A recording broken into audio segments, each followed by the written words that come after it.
Manever I say ma PENDREAM TV. PENDREAM TV there, I see them yopo. You are once again welcome to PENDREAM TV, the only channel that brings you the best and latest updates in politics. If you are new here, please don't forget to subscribe to the channel, hit the notification bell, like and also share to other members to watch as well. You can equally leave a comment after watching or send us a voice note on our WhatsApp number, which is 0277 128 777. Thank you. Today I want you to join me listening to how a former NPP member, now Movement for Change top communication team member, has commended John Mahama for how he has started on a good note and how he's managing the economy, especially how he organized the 68th Independent Day simply, and also descend on NPP for not knowing who they are as a party. Without much ado, I would like you to join me listening to what he said into this. Please, after watching, make sure you drop a comment on this video. Let us know what you think about what he's saying or what he said. And also share to other members to watch as well. Subscribe for more video. Don't forget to subscribe for more video. Like and also share to other members to watch as well. Thank you. We'll be right back.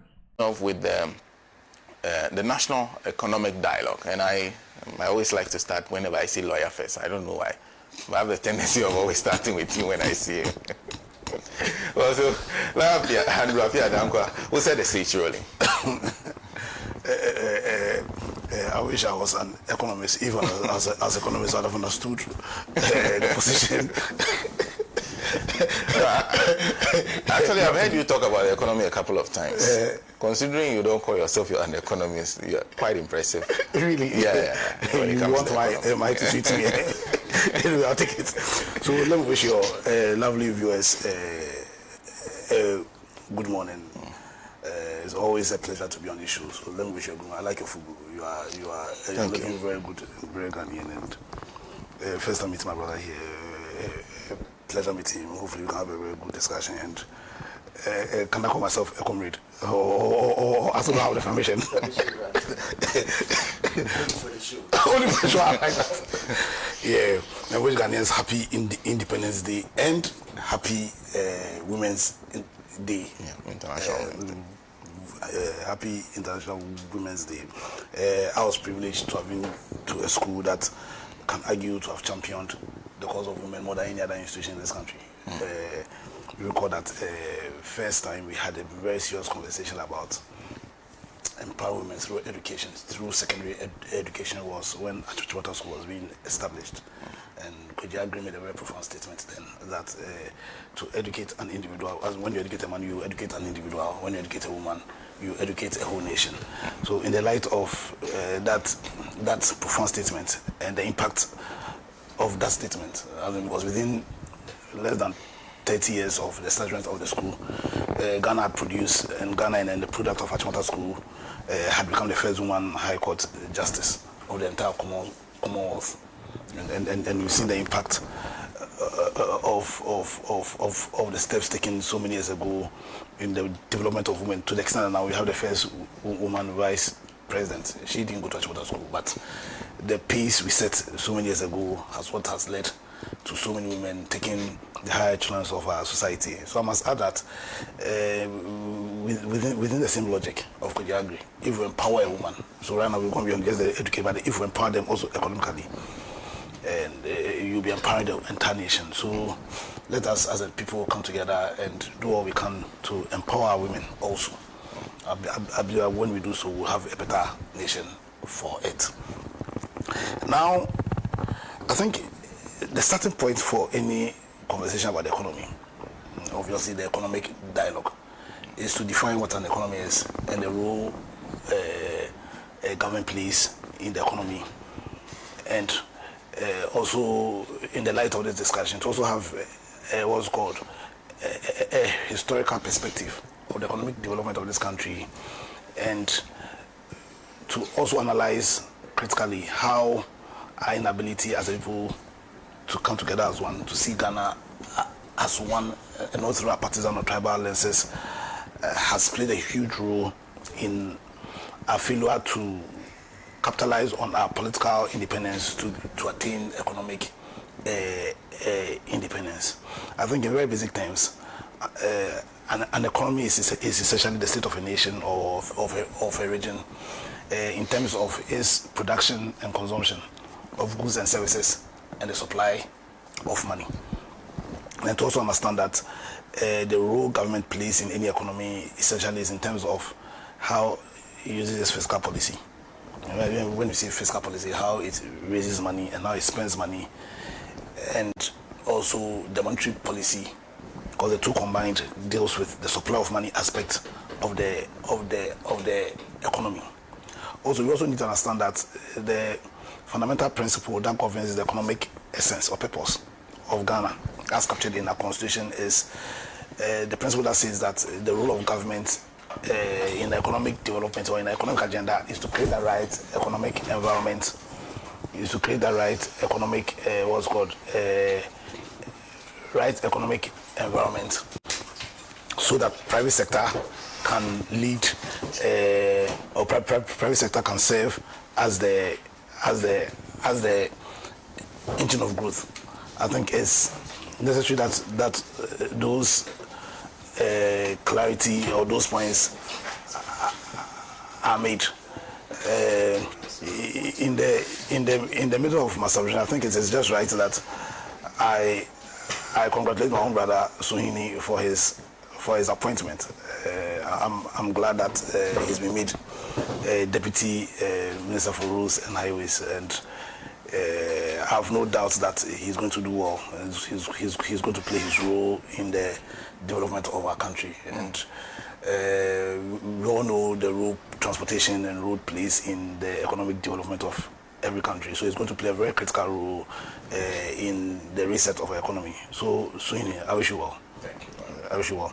Yeah, so back to what I was saying. So we need to situate our discussion there. Also, I think I need to say this. If you break down the economic issues we have, and essentially we've perennially struggled as a country economically, and that is seen in the fact that we've been to the IMF 17 times. And we've been to the IMF 17 times because, one, as a people, we've not been able to find a way of raising enough revenue, mobilizing enough revenue. We've not managed to create an economy that creates jobs, and we've not managed to create an economy where we can have a sustained inflows of foreign exchange. And so because of that, our economy, in terms of that environment that is required for private sector to grow, is very, very weak.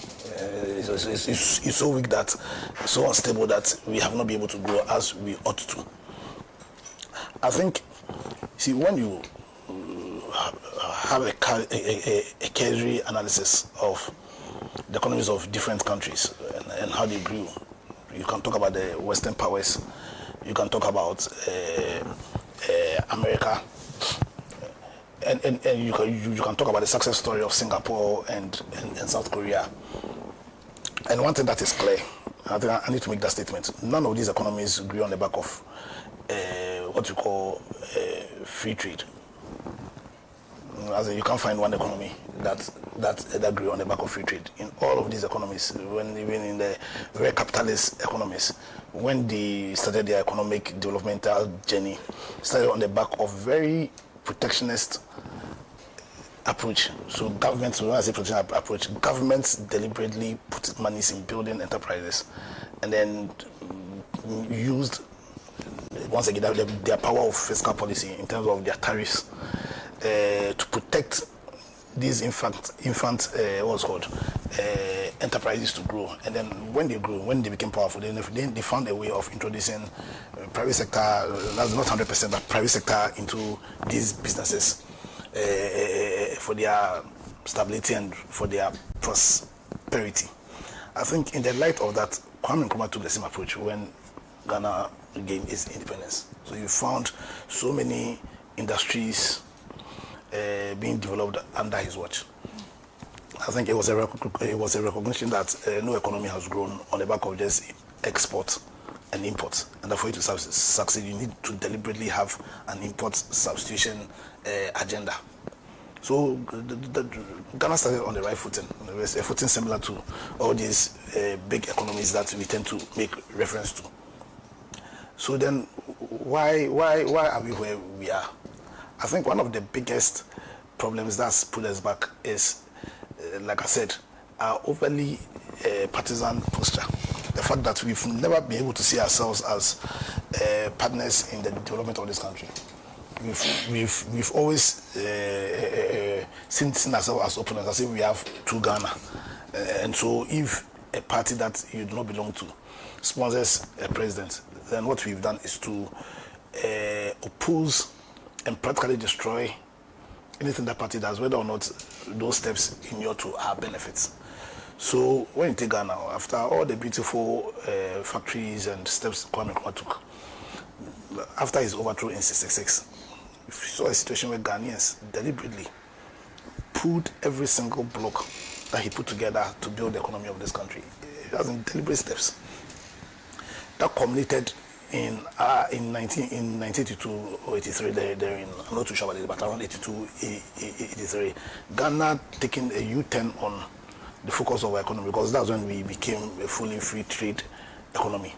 But we decided to become a free trade economy at a time when we were at our weakest, because we didn't have the enterprises, we didn't have the businesses, the companies that were strong enough to compete at the global level. And so you see our elders tell us that as way back as in 82, the cedi was almost equal to the dollar.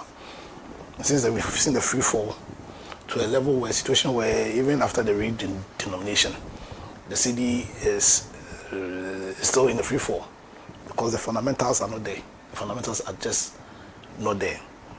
So we talk about the fundamentals, the macroeconomic instability and all those things, but we never seem to talk about in my view, a very basic fundamental, which is be able to pull all Ghanaians together as one. To recognize that in the building of our economy, it's not a matter of partisanship, but it's a matter of we all recognizing that, listen, this is a country. It doesn't matter who is leading. Or the person leading isn't the president of their political party, the president is the president of Ghana.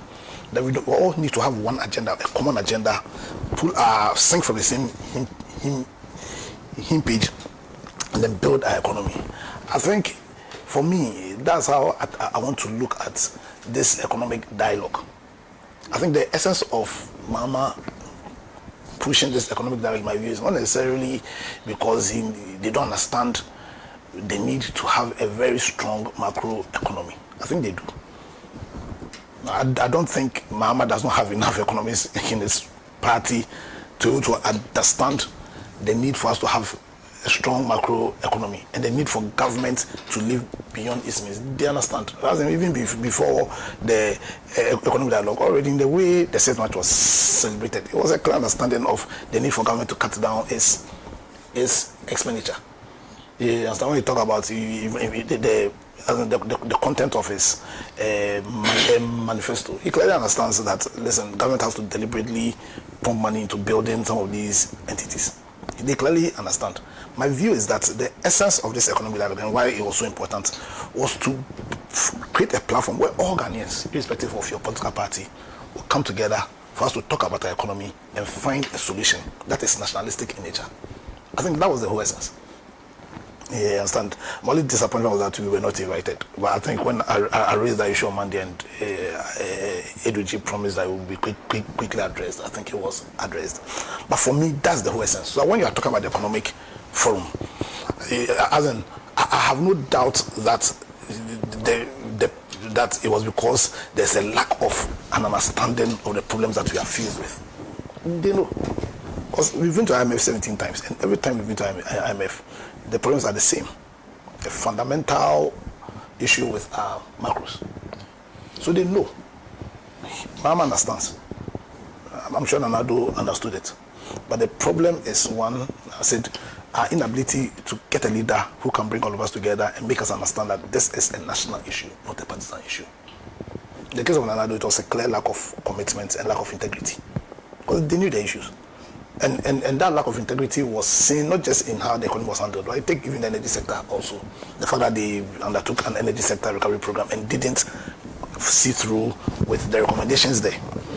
Yes, sir. See, so when you look at the economic dialogue in that context, then you can't help but applaud the president. You can't help but applaud the the president. That's my personal view. You can't help but applaud the president, and it's so disappointing that the New Patriot Party still can't realize that the reason why they were formed as a party is because of Ghana. Yeah, because if you understand that the reason why you decided to form a party was because you felt that you needed to help build the country, so that you have a different view of how that ought to be done, then you will not deliberately pull yourself away from issues that concerns Ghana. Because that was, if you were not formed, or if you don't become a political party because of Ghana, then why did you become a political party in the first place? And if you don't understand that partisan has its place, partisanship has its place, and that at very critical stages, you need to put your Ghana hat on first than your partisan considerations. So that argument that we said they poison the economy is lame. And for me, it gives credence to my firm belief. I said I made that view here so many times, that this NPP has deviated radically from their core values, and that rather this is a party that is forward by what I call familiar spirit. They do not have the right spirit. Because if you have a leader, and Mahama, for instance, His Excellency John Mahama is not president of NDC. We will need to get it clear. John Mahama is not president of NDC. And I know that the president himself recognizes that in how he's handled himself over as in the first few years of his presidency. He recognizes that he's president over Ghana, and he understands that in spite of the knowledge that is available to him as himself and within his party, there are certain issues where if he does not find a way of bringing the entirety of Ghanaians together, no matter how beautiful his ideas are, then it can't succeed. Yes, and my brother here, and forgive me for, I mean, he's a socialist. I think I'm a capitalist. But we have a very beautiful relationship, because we recognize that it's just a matter of opinion. We recognize, well, that's the beauty of democracy, and that's why one of the fundamental characteristics of this democracy we are running. I know he will call it a bougie democracy, and I will disagree, but that's the beauty of it all, is in the pluralistic nature of ideas. The fact that we need to create a system where we can tap into all these ideas. To what end? So that we can build our country. Trust me, I don't think we do not know the answer. Ghana, we are at a stage where the issue is not about not understanding what our problems are and what the solutions are. We know. We have too many intellectuals, too many sharp guys in this country. We know. Our problem is a problem of one commitment, a problem of integrity, a problem of patriotism. And for me, I think that was the essence of this national economic dialogue. To create that platform where we understand that to solve this problem, then we need to come together as one people. Otherwise, what happened to Nkrumah will happen. Because as if you read the books, when you look at the economic issue of America and the words of Alexander Hamilton, unless they protect local industry and let government deliberately puts its money, build industries and protects him, then the Americans independent and then to be recolonized. That was the argument of Hamilton. You go to England, and England didn't start the economy the Adam Smith way. They also deliberately, government built businesses and protected same. They only started preaching free trade when their industries were strong enough and they needed to then more or less venture into other markets for the purposes of their businesses. These trade wars happening, as in potentially trade wars, Donald Trump and all the rest, it's part of the protectionist agenda. Using fiscal policy to protect the interests of your businesses.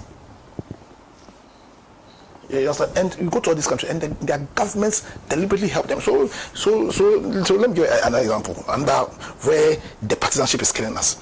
In 2008, America was faced with a banking crisis. In 2008, what was America's approach? The biggest, the doyen of capitalism in the world. What was the approach? Was the approach to say that this is a very cutthroat environment, go and solve your problem, or we use regulation and close you down? You understand? Because everything is intertwined. And that's why, for me, my view, even though I say I'm capitalist, you can't have a system which is 100% either socialist or capitalist. We are all intertwined because we are societal and we are connected. You can't have 100% this, 100% that. It doesn't work that way. And that's the essence of having a pluralistic, and the mere fact that, because I can't be here and say that, oh, because my brother here is socialist, every view he holds is, forgive my language, stupid. No. And I don't think it would be right for him to also see me in that way. It's about, we create a platform where we can have that dialogue, and then because us having dialogue gives us the best opportunity of fusing the various ideas together to get the best system for all of our benefits. So even in America, capitalist America, when they were faced with the banking crisis, they thought that, listen, we can't allow the companies to die because of the ripple effects. So they saved the companies. I going to say, because for a capitalist country, they use state resources to save the entities. They didn't ask, are you an NPP bank? Or are you a Republican bank? Or are you a Democrat bank? No, that wasn't the approach. In 2014, we also faced with the banking crisis. What was Mahama's approach? Mahama didn't go around asking, are you an NPP bank? Or are you an NDC bank? Are you an Ashanti bank? Are you a Fanti bank? He, as a leader, ought to recognize that, listen, if I allow the banks to collapse, the ripple effects on this economy will be dire. So, as a leader ought to, he used his fiscal, the monetary policy to find a way of saving those banks. We didn't even hear that there was any banking crisis. I don't know, I stand to be corrected. In 2014, did you hear that there was any banking crisis? Did you hear that there has been some liquidity support in terms of commercial loans to these entities? We didn't hear. We only go to hear of a supposed banking crisis around 2017, 2018, when there was a new regime who felt that he needed to weaponize the powers we have given him and regulation for political expediency. Because if you recall, in 2017, the propaganda that was floated around was not just about the banks, but also about the fact that Mahama had given them monies and he's going to take a share. Didn't you hear that? That was the impression that we were given. Weaponize the powers we have given you to destroy the economy, like was done in '66 after the coup. It was similar. And then they used via propaganda that Mahama gave the banks money. Give Appiah Capital Bank 620 million. Give this bank this 100 million. As if, meanwhile, we all know that, like they say, that the central bank is the bank of last resort. So all the banks go to the central bank for facility as and when they need it. So all those institutions they claimed were dashed money, like toffees by Mahama. Apparently, like it's done. Like it's an international practice, they went to Ghana, Bank of Ghana, for commercial loans to aid them in liquidity support. And Bank of Ghana, in its wisdom, understanding the interconnectivity and the need for us to protect our enterprises, give them that support. Give them a system where they won't die. Because if they die, if we allow them to die, the impacts will be dire. But we saw another leader who saw things in the eyes of, is he NDC, is he NPP, is he Akan, is he non-Akan, is he Christian, is he Muslim? In those very useless considerations as against a patriotic consideration, and destroyed Ghanaian banks, destroyed the economy of this country, destroyed it. Because if you understand intermediation and the role intermediation plays in the economic development of this country, you understand? If you understand what you call economic nationalism,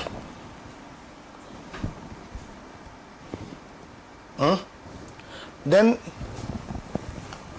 people in Akura should be bowing their heads in shame in still taking that posture. Or after the resounding signal Ghanaians give that we are not interested in crazy nonsense partisanship, that all we care about is the development of this country. after we now getting a proper leader who recognize that, listen, I may have been sponsored by the NDC. I'm not the president of NDC. I'm not the president of NDC. I'm the president of Ghana. I'm the president of Ghana. Mahama isn't just president of the NDC supporters. His Excellency Mahama is not just the president of the NDC supporters. He's the president over Ghana, over the NPP supporters, over Nana Akufo-Addo, over every single person who calls Ghana. Mahama is a leader. You understand? And if you have a leader who understands that, listen, I understand the macroeconomics. Even just a small, I can understand macroeconomics. How much more all these economists? So they understand. They understand that, listen, we need to have how to manage our expenditure. They understand that we need to find a strategy of maximizing revenue. They understand the issues. They understand that we need to create jobs. They understand it better than I do, and more than so a lot of people do. But they still understand that unless we find a way of bringing together all Ghanaians, then what happened to Kwame Nkrumah can happen again. Because Kwame Nkrumah took all the right steps. Government deliberately building industries, government protecting these industries. But what happened? Because of nonsense partisanship, they deliberately destroyed the steps we took as a country. It also happened in 2017. That in spite of all the beautiful steps, the pain the president of Ghana, Mahama, at that time, took to protect the Ghanaian banks, they destroyed them and destroyed the Ghanaian economy. And you have a president who feels that we can't be going through that vicious cycle. Let me create this economic dialogue. Let me create a system where every Ghanaian will believe, not just because really we are all stakeholders in the economy of this country, but every Ghanaian will believe that, listen, I have a say in how the economy is run. And you have the biggest, what's called, opposition party refusing and giving this useless reason. See, the core factions now, I don't know of any one country that has been developed by outsiders. Every country has been developed by their citizens. It should not matter whether we have different views about the way to go. It should not matter whether or not we belong to different political entities. It should not matter whether we belong to different religions. It should not matter whether we belong to different tribes. We have reached a stage where our Ghanaianness should be primal. It should be primary to every single consideration. The time is now where we need to put on the hat of the red, the gold, the green with the black star in this our common agenda to build a strong and vibrant economy where all of our desires to be prosperous can find itself there. And I think we have the right leader. Let us come together as Ghanaians, all of us. Let us put together our partisan considerations. Let us help His Excellency John Mahama in every little way that we can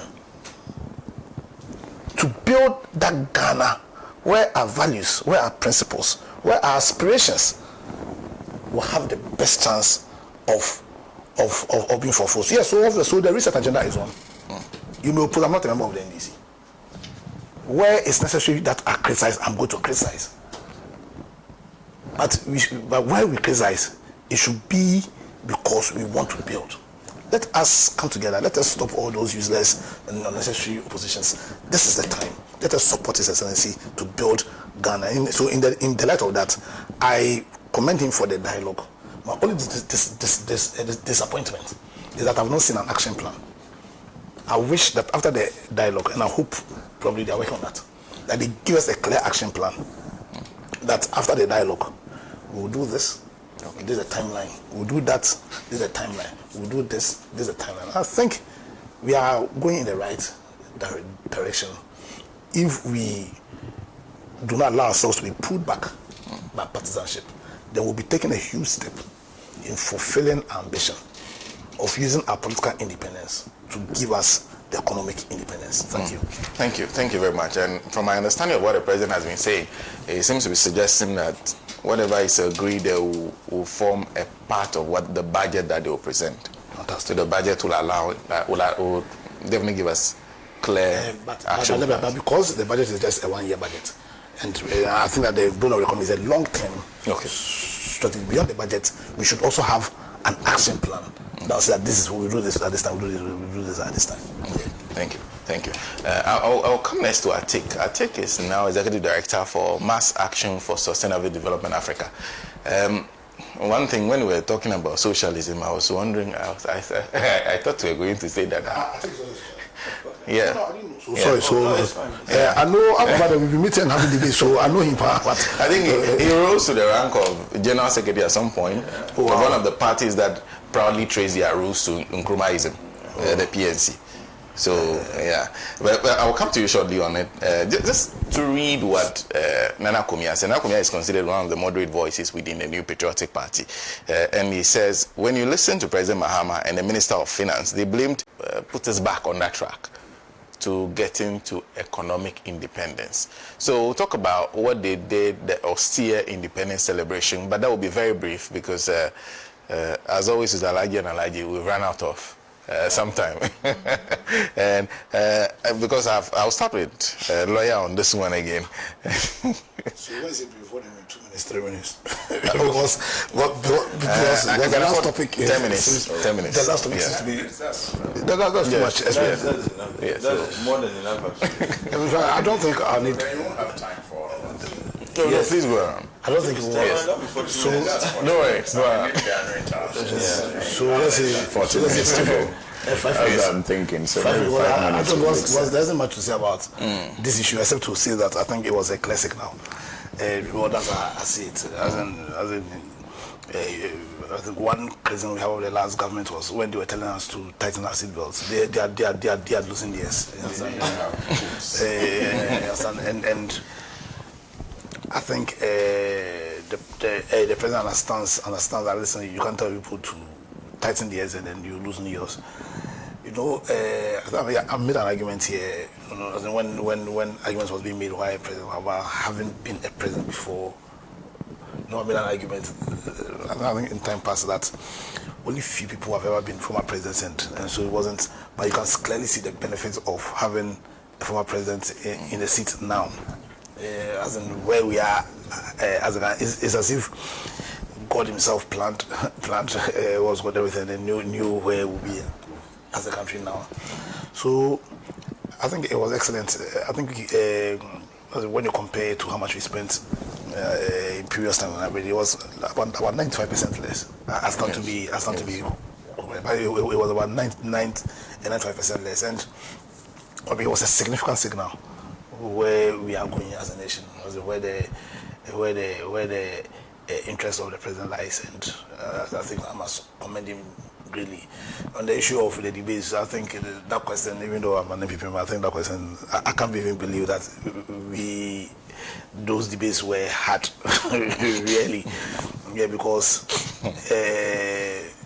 I think it's clear. I think it's a matter that it might be settled, especially.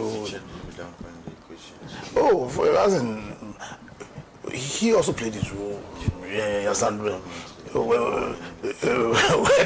not prominent, he also played a role. But I think it's beyond contestation that when you talk about Ghana and who founded Ghana, then when you understand that Ghana was essentially an amalgamation of so many different nations, so many people made, but the person who led that effort ultimately was Kwame Nkrumah. I don't think we ought to waste any executive time in that debate. It's clear Ghana was founded by Kwame Nkrumah, and it shouldn't matter which political divide you are from.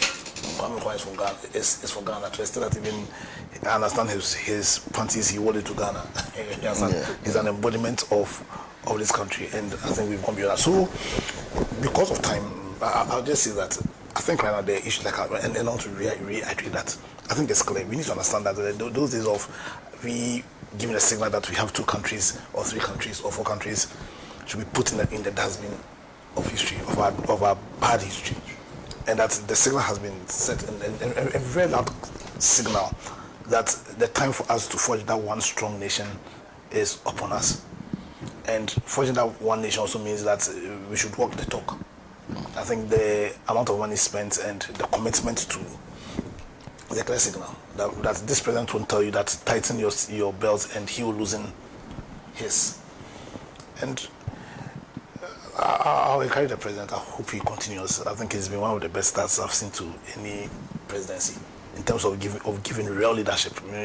One problem I have with our politicians is that they don't know when to play the politics and when to actually work, give leadership.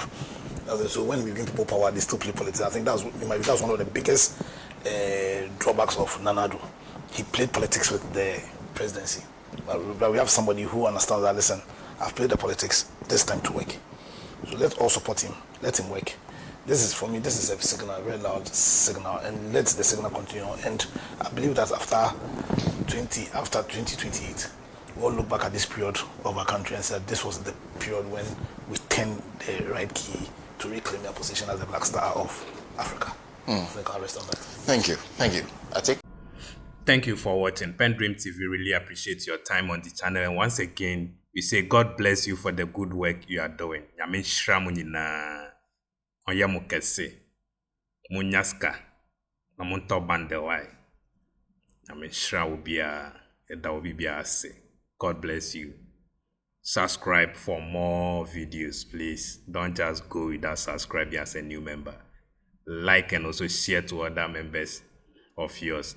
Chemo ubia our contact so I'm in WhatsApp platform. Anyame Beshra. Bye bye. Dedi kama amena PENDREAM TV ase. Na so far so good. Say open online portal e wo Ghana. Nipa share, nipa follow, nipa comment here. To my best of knowledge, without any biases, PENDREAM TV.